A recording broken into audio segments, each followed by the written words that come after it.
నన్ను కొట్టకండ్రా మీ మూతలు మీరు తీసుకెళ్ళిపోండి రే. వెళ్ళిపోండి వెళ్ళిపోండి. అంత పెద్ద కోటీశ్వరుడు ఇంత చండాలంగా మూతలేరుకుంటున్నాడేంటి? మీరు నోరు మొయ్యండి ప్లీజ్. ఆయన కోటేశ్వరుడే, ఇండస్ట్రియలిస్టే. కోటేషన్ ఫైనాన్స్ కి, చీకాయ సోప్ ఫ్యాక్టరీకి, రియల్ ఎస్టేట్స్ కి ఆయన ఓనరే. కాకపోతే ఆయన పేదరికంలో ఉండేటప్పుడు ఇలా మూతలు ఏరుకునేవాడు, అమ్ముకునేవాడు. ఆ మూతల మీదే ఇంత వాడయ్యాడు. సార్ వీరే కోటేష్ గారు, ప్లీజ్. నమస్తే. వాట్ ముస్తఫా, వీళ్ళంతా ఎవరో? Income tax officer sir. Income tax officer sir.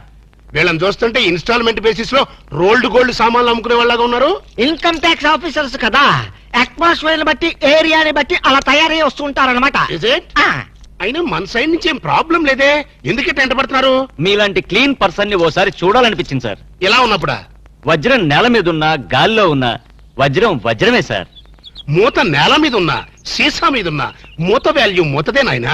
Sorry, మీతో మాట్లాడుతూ కూర్చుంటే నా మూతల కలెక్షన్ దెబ్బతింటుంది. కావాలంటే మేము ఏర్పెడతాం సార్, మా సందేహాలు తీర్చండి. అడగండి, సందేహమే సగం బలం. మీరిలా మూతలేరుకునే పైకొచ్చారు కదా? ఎగ్జాక్ట్లీ. ప్రతి మనిషి స్టెప్పుల వారీగా పైకొస్తే నేను మూతల వారీగా పైకొచ్చాను. అన్ని కోట్లు సంపాదించి కూడా ఇలా మూతలేరుకోవడానికి మీకు సిగ్గనిపించట్లేదండి? Control your tongue. సెక్రటరీ లేరో. చూడండి, దేశానికి స్వతంత్రం వచ్చింది కదా అని మహాత్మా గాంధీ గారు జీడిపప్పు తిన్నాడా? లేదే. వేరుశనగ పప్పే తిన్నాడు.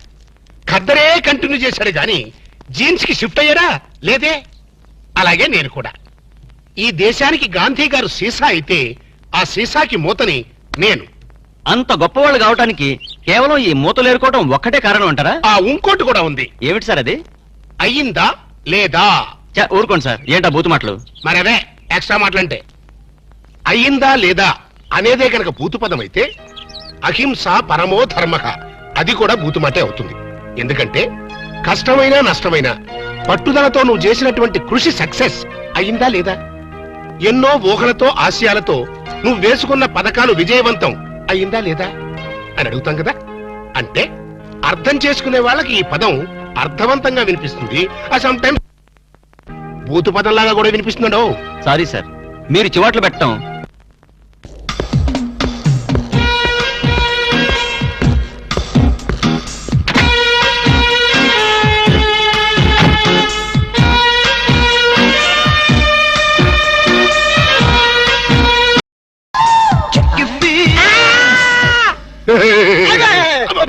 అప్పా డాడీ నువ్వా?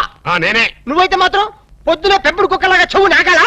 వాళ్ళు రాళ్ళ కొడతా కుక్కకి కన్నా ఉంటే అసలు నేను లేపడానికి కరెంట్ సాగిద్దాం అనుకున్నాను రా. మెయిన్ పోల్ లో ఫీజు కొట్టేస్తని వదిలేసా.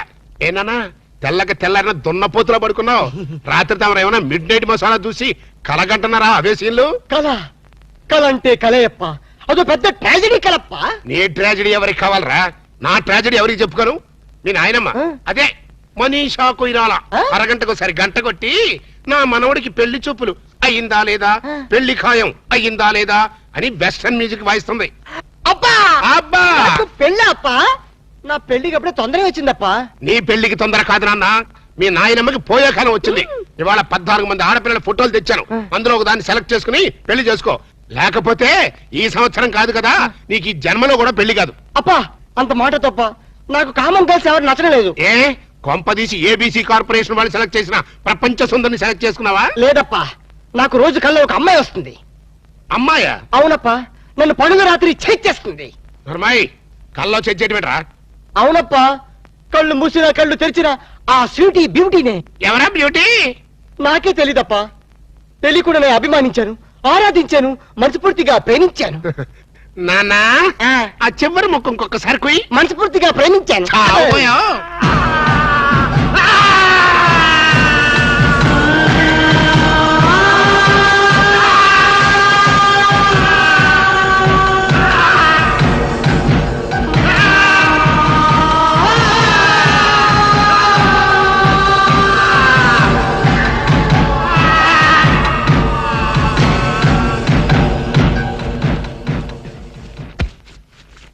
నాన్న ఆఖరి ముక్కు ఇంకొకసారి చెప్పు.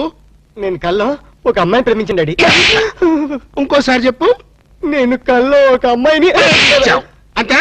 ఏమిట్రా వాణ్ణి చిత్రహింస చేయడం అయ్యిందా లేదా? నువ్వు బ్రేక్ వేసుకో మమ్మీ. చూడన్నా, ప్రేమ అంటే ఒక ప్రమాదం రా, ఒక విషం. అవునంటావా కాదంటావా? కాదు, అమృతం. ఒరేయ్, నీకేమైనా మైండ్ అప్సెట్ అయిందా? మైండ్ ఇప్పుడే సెట్ అయింది. This is father and son matter. Don't interfere in the centre. ప్రేమ అంటే మగవాడితో వ్యాపారం చేయడం కోసం ఆడది ఉపయోగించే బిజినెస్ మెటీరియల్. ఆడదాన్ని అనుభవించడం కోసం మగవాడు ఫోకస్ చేసి ఒక కలర్ఫుల్ ఫ్లడ్ లైట్. ఇప్పుడు చెప్పునన్నా, ప్రేమ అంటే ఏంటి? వద్దు, చెప్తే నువ్వు కొడతావు. కొట్టటం కాదురా, నిలువున చీరేస్తా. కొత్త ఒక అమ్మాయి కల్లో కనిపించిందంట, వీడు ప్రేమించాడంట. ఒక్కసారి ఆ కోత కూర్చావంటే నిన్ను గ్యారంటీగా యాక్సిడెంట్ అయ్యే ఫ్లైట్ ఎక్కిస్తా. నేను చెప్పిన మొక్కలు అర్థమైనయా లేదా? అర్థమైంది. Mind mind. My dear grand son. ఊరుకో. ఇంతకీ ఎవరు నాన్న నీ కలలో వచ్చిన అమ్మాయి? చెప్తే నువ్వు రెండు పీకుతావా? ఊరుకోరా. ఆ పిల్ల ఎవరైనా సరే నీకిచ్చి పెళ్లి చేసే బాధ్యత నాది. మనీషా, నువ్వు ఎంత మంచి పార్టీ మనీషా. అవును మనీషా, ప్రేమ అంటే డాడీకి ఎందుకంత కోపం వచ్చింది? ఆ మొహాన్ని ఎవరు ప్రేమించలేదు, మీ అమ్మ తప్ప. అందుకని. కాదు మనీషా, ప్రేమ అనగానే డాడీ మొహంలో రంగులు మారిపోయింది. ఏడిశాడు. వాడి మొహంలో ఉండేది ఒకటే రంగు. నువ్వేం ఆలోచించకు. నువ్వు ఆ అమ్మాయిని ప్రేమించు, ప్రేమించేసే. Hello, Mr. Bond.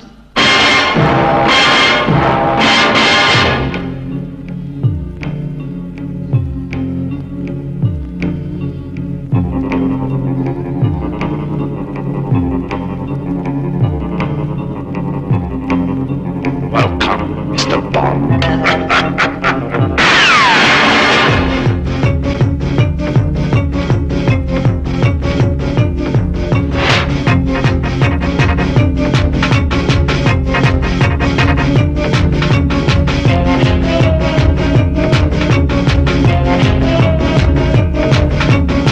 The name is Bond. James Bond.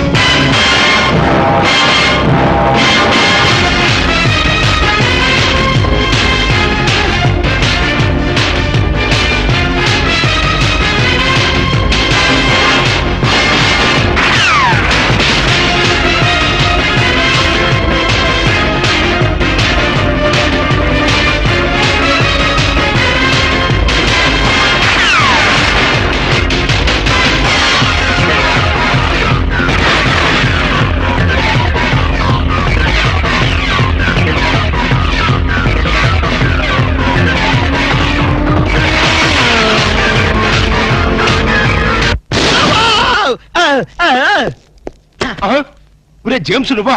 Good luck అంటే ఇదేరా? గురి తప్పింది కాబట్టి సరిపోయింది, లేదా చచ్చుండేవాడివి. అవును, ఈ అర్ధరాత్రి పూట ఇటు వచ్చావేంటి? Salary sir.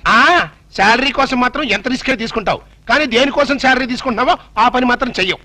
60 ఏళ్ల క్రితం తప్పిపోయిన మా నాన్న వెతకమని 10 ఏళ్ల క్రితం నేను ఈ ఉద్యోగంలో పెట్టుకున్నాను. ఆ పని ఏం చేశావు? ఏంటండి దాని గురించి టైల్స్ దొరుకుతానే ఉన్నాయండి. ఇప్పుడు అదంత అవసరం అంటారా? సరే, ఇప్పుడు నీకు ఒక కొత్త బాధ్యత అప్పచెప్తున్నాను. ఏంటి సార్ అది? మా వాడు ఒక అమ్మాయిని ప్రేమించాట, దాన్ని నువ్వు పట్టుకోవాలి. ఎక్కడుందండి? కల్లో ప్రేమించాట. కల్లోనా? ఏమండి, ఇది ఏమన్నా ధర్మంగా ఉందండి? 60 ఏళ్ల క్రితం తప్పిపోయిన మీ ఫాదర్ని పెట్టుకోమన్నారు, ఇప్పుడు కల్లో ఉన్న అమ్మాయిని పెట్టుకోమన్నారు. ప్రపంచంలో బతుకున్న అమ్మాయిని పెట్టుకోవచ్చు, కానీ కల్లో అమ్మాయిని ఎలా పట్టుకుంటావు సార్? జేమ్స్ బాండ్ 555 అని బోర్డు పెట్టుకోవడం కాదు, ఇలాంటి క్రిటికల్ సమస్యని సాల్వ్ చేసినప్పుడే జేమ్స్ బాండ్ అని చెప్పుకోవడానికి వీలుంటుంది. ట్రై చేస్. Bond, James bond.